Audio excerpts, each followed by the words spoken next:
La case MVP, on a beaucoup parlé de Gvara. On a beaucoup parlé de Gvara, mais j'ai un joueur aussi à opposer à Gvara pour le titre de MVP. Oui. Le MVP du match, est-ce Gvara ou est-ce Pacho? Habillage à l'américaine, s'il vous plaît. Mélisande Gomez, Gvara ou Pacho? Pacho. Pacho, une voix pour l'équatorien. Dave Apadou. Gvara. Ah bon? Il a hésité, mais son cœur bat pour la Géorgie. Hugo Guimet. Pacho. Pacho, 2 points pour l'équatorien qui passe en tête. Jérôme Alonso, à vous de jouer, à vous de décider. Je voulais en dire un autre, mais si je dis Gvara, il y a un super duel. Là, tu peux Pas faux. aussi avoir des convictions. Hein. Oui. Pas très peu Ça ici. J'ai envie de savoir ce que On aura une question sur le second rôle après. Moi, j'en ai Alors, un autre aussi. On aura sur le second rôle. Mais Alors je vais Gvara. Est-ce que c'est Alors vous mettez Gvara, la machine à Superdel est lancée. Jo, le suspense. votre regard de braise et vous adressez à votre régisseur. Jingle. Oui, c'était un peu susurré. Oui, on j'avoue. peut les dire. Apadou Alonso, les deux A sont réunis pour Gvara qui commence. Il les Il soulève. va soulever, je découperai. Hein. Ok. Ça, voilà. Les GG, Guimet, Gomez. Ah, c'est vraiment. C'est bien foutu. Pacho qui commence. GG. Les GG. Comme tu veux, vas-y. Oui, mais Allez, je commence. Allez, ok. La Guille commencera. La Guille. Monsieur Guimet, y en a pas de qu'un chaud de pour Guille. vous et le MVP. Pourquoi? On y va. Pas de chaud parce que le PSG a réalisé avant tout une grande performance défensive face à un Bayern qui en passe 3 en moyenne en Ligue des Champions cette saison à domicile. Là, ils ont attendu la dernière seconde pour marquer. Pas de chaud, tout le match, il a remporté tous ses duels, 90% de ses duels, je crois. Il a été là sur tous les points chauds, il a défendu en avançant. Et il faut citer Pacho parce que c'est probablement la meilleure recrue, même devant Gvara, celle qui a transformé le Paris Saint-Germain et qui lui a permis d'avoir cette assise défensive et de gagner des titres en Europe. Pacho, meilleur recrue que Gvara. Et bing dans les gencives de Jérôme Alonso. Même quand Gros il l'a dit, il ne croyait pas. Tu as commencé ton propos par avant tout. Et avant tout, dans ce match, il y a eu le but de Gvara. Au bout de 2 minutes. Avant les duels gagnés, un but de Dembélé. avant Pacho. Il y a eu l'action de Gvara. Gvara a changé ce match. Gvara a changé ce Donc, match c'est Dembélé, en fait. par son investissement, par sa passe pour Dembélé, par ce qu'il a fait sur cette action, par son appel. Et après, il y a eu les duels. Après, il y a eu Zaïre Emery. Après, il y a eu Marquinhos. Évidemment, ils ont été très très bons défensivement. Mais Gvara, par cette action et son attitude, et sa passe pour Dembélé, a changé le match. Et c'était avant les duels. Donc, de manière chronologique, je mets Gvara. Il regarde son partenaire. La barre des 30 secondes a été dépassée, mais votre partenaire est fier de vous, Jérôme Alonso. Filons à la case Pacho avec l'autre G, Mélisande Gomez. Non, mais on te demande pas qui a changé le match, on te demande qui est le MVP du match. Le MVP du match pour Paris, je suis d'accord avec Hugo, c'est un match très défensif qu'ils ont fait finalement, enfin en tout cas plutôt défensif. Et il a été monstrueux. Moi, je l'avais trouvé vraiment très inquiétant au match aller. Et je trouve cette capacité de se remettre dedans en une semaine face à un adversaire redoutable à l'extérieur, entre Kane, enfin, qui est quand même un sacré client, il a une puissance et une autorité qui a fait du bien à tout le monde et qui a rassuré toute son équipe. Ouais, même moi, avec ce match aller de Pacho, je pensais que Luis Enrique allait titulariser Zabarni. À vous de jouer, Dave Apadou. Non, mais que Pacho ait fait un très grand match, c'est un fait. Mais il a fait un très grand match dans une défense qui a fait un très grand match parce que Marquinhos a été incroyable dans sa façon de chasser Luis Diaz. Warren Zaïre-Emery a été très très fort dans sa compensation de Hakimi. Ils ont tous été forts, même Nuno Mendes. Moi, j'ai l'impression que Gvara, il est autosuffisant. C'est-à-dire que parfois, il n'a pas besoin de ses partenaires pour te décider du sort d'un match. Et c'est ce qu'il y a de plus dur. C'est ce qu'il y a de plus dur dans le football. 1, de marquer des buts et 2, d'être capable d'exister tout seul. Il fait le plus dur, c'est donc Vara. Ça sera le mot de la fin, Dave Apadou. Mais buzzer, évidemment, hein. ce super duel continue. Chez vous, vous allez sur le compte X de l'équipe du soir. Et maintenant, c'est la case présidentielle, la case P. Ouais. Donc, point G. non, mais je vais aller vers Gvara. Pacho fait un énorme match. Il a été.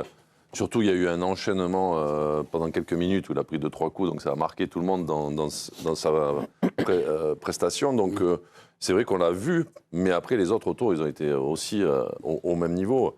Moi, Zaïre Emery, je trouve qu'il a été énorme. Si je voulais dire. Donc, après, Kvaratskhelia, parce que c'est celui qui t'amène à parler pendant un quart d'heure tout à l'heure, celui qui te fait changer le match, quoi, qui te fait mener au score. Quoi. Donc, plus lui. Je voulais dire Zaire Emery au début. Ah ben, Virginie Saint-Célie, Non, c'est vrai. le MVP est sorti. L'UEFA, en général, c'est plutôt un joueur offensif qui est primé. C'est donc Dembélé, c'est donc Vara, enfin, ils vont vraiment l'essentiel. Oh, Non, connexion tablette, c'est Pacho. C'est Pacho qui a remporté le trophée de MVP ce soir. Et comme il se trompe Confiance à très souvent, j'ai tendance à être rassuré. Mais c'est aussi Si même mérité. eux, ils le Non mais mettent. après c'est c'est aussi la mérité, facilité, bien sûr. la facilité dans laquelle tombe le président, c'est de dire Kvara. Parce que c'est le joueur, mais Il non regarde mais pas. effectivement, il a changé, lui aussi, il a changé le destin. Non, mais on va de être cette arbitré équipe. par Giovanni qui a vu le Non, match. moi, les femmes, elles peuvent Juste pas prendre à- de carton en 2026. si. Vas-y, Hugo, dis, explique comment il a Ah, changé. tu voulais l'égalité. c'est le retour de la série que vous avez adorée, Prison de Prison de femmes. femmes. Épisode 36. On peut demander son avis à Giovanni qui a vu le match. Je sais pas si Giovanni est là. Et je crois que sur le but, c'est lui qui est sur Kane. hein, quand même. Gvara- Juste pour rappeler un peu à tout le monde, quand même. Gvara Pacho, le titre de Non, MVP pour non, vous. je sais pas. Comment? Juste pour préciser, quand même, Sur le but de Kane. il a Léo été Martin. présent tout le match, il a été très très bon. Mais sur le but d'Harry Kane, c'est lui qui est derrière, quand même. Et donc, Il n'y a pas de contre, Ouais, quoi. Il y a la rien. boulette. C'est vrai qu'en plus, c'est Giovanni lui qui élimine Castaldi, le PSG. donc. s'il vous plaît, Hugo. Heureusement que non. Hein. Jo Hugo, Latolard, s'il vous plaît, silence. prison, Giovanni tu peux pas Castaldi, parler, tu te Gvara, tais, même- Pacho, à vous de jouer. Non, Gvara Pacho. pour moi, c'est Kvaratskhelia, puisque si le Paris Saint-Germain peut réaliser ce match, c'est parce qu'en fait, il marque très tôt et c'est sous l'impulsion d'une action exceptionnelle avec Kvara qui sollicite un 1-2 avec Fabian Ruiz. Très belle entente entre les deux et le centre qu'il fait, il est exceptionnel pour Ousmane Dembélé. Et en plus, dans les moments chauds où Paris a dû défendre, subir, Kvaratskhelia a été très très intense. Par exemple, je trouve que Désiré l'a été un peu moins. Donc pour moi, c'est le Géorgien. Et j'aurais mis à égalité avec Pacho, je pense que j'aurais mis Warren Zaïre Emery. Elle parle le géorgien couramment. Oui. Je crois que Gvisha vient de vous glisser un petit message. Vous pouvez Il m'a nous- envoyé un petit texto. Oui, bien sûr. oui. C'est la même émotion que l'an dernier. Voilà ce qu'il dit. Gvisha Kvaratskhelia, de son nom de famille. Il nous reste un match très difficile. C'était très difficile. Peut-être notre match le plus difficile. Ouais. Je ne sais pas si je suis à mon meilleur niveau, mais je travaille tous les jours dans ce but. Ok, très bien. J'avais une petite question aussi, parce que j'ai trouvé quand même ces Parisiens dans le combat magnifique et merveilleux. S'il y avait un prix du second rôle, un peu comme au César, le second rôle du match. Moi, j'avais noté des joueurs, hein, Warren Zaïre Emery, j'ai trouvé Marquinhos, j'ai trouvé Ruiz, voilà, Mais Ah, on peut activer les notes, oui, on peut activer les notes. Warren Zaïre Emery, je sais que vous vouliez en parler, Jérôme, vous aurez la main sur ce débat, alors que Mélisande est sortie de cellule, pour votre Moi, plus je grand lui mets plaisir. 8, non, c'est moi, je donc suis en dessous. très bon match. Vous, c'est bon match. Bon match. Ouais, mais Et- j'ai l'argument pour ça. Ah bah, alors attendez, ça va être un contre-argument parce qu'on va écouter Jérôme et après vous allez le je contrer. trouve que son match vaut 8 parce qu'il a été fantastique et, pour remplacer un des meilleurs joueurs du monde à ce poste-là. Donc déjà, rien que ça, de se mettre à la hauteur du meilleur joueur du monde sur un match important comme ça, c'est déjà hyper méritant. Et un petit débat dans le débat, je trouve qu'aujourd'hui, Warren Zaïre Emery est le meilleur arrière droit français. Oui. Donc je pense qu'il doit être titulaire à la Coupe du Monde. Je pense qu'il a fait une meilleure saison à ce poste, les matchs qu'il a fait que Jules Koundé. Je pense que sur les gros matchs, il est meilleur que Jules Koundé à ce poste-là. Et ce soir, il l'a montré aux yeux du monde entier. Donc je pense que Warren Zaïre Emery doit être titulaire à la Coupe du Monde au poste d'arrière droit. Il y a un truc que Jo, je dis, bah oui, mais pas le seul à le on est ensemble, on est paxé dans ces grands matchs. Mais oui, bonjour. Et vous me dites, moi je le préfère presque arrière droit. Ah comme oui, milieu de oui, moi terrain. quand il a remplacé Hakimi pendant la période du championnat après sa blessure, justement face à Dias, Ouais. j'ai trouvé qu'il faisait des matchs extraordinaires quoi. Sur le côté droit. Alors au milieu, il fait une très bonne saison quand Oui, même. hein. très, très bonne. Au milieu, il était très bien revenu.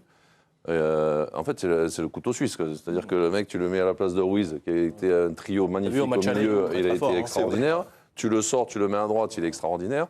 Et en plus, dans un système où tu n'es pas juste arrière droit, tu Non. vois, dans un positionnement là, et tu as ton mec en face, tu es dans un positionnement un peu hybride, qui capte très bien, et il est super intelligent dans le positionnement. Tu la retrouves sur le but. À un moment donné, j'ai regardé le ralenti 3 fois, je dis mais c'est Zaïre Emery Ouais, qui est au ouais. premier poteau qui arrive à fond. Ouais. Et donc lui, il est là sur l'action de Kvara, qui vient de déclencher de l'autre côté. Donc il a appris un engagement physique extraordinaire. Et puis, donc ce soir, moi je l'ai trouvé super fort, parce qu'on se posait la question hier. Je disais, est-ce qu'il faut mettre lui, pas lui bon. Kimmich l'a après, fait pendant longtemps à latéral droit aussi. C'est un exemple. Moi je le préfère à droite.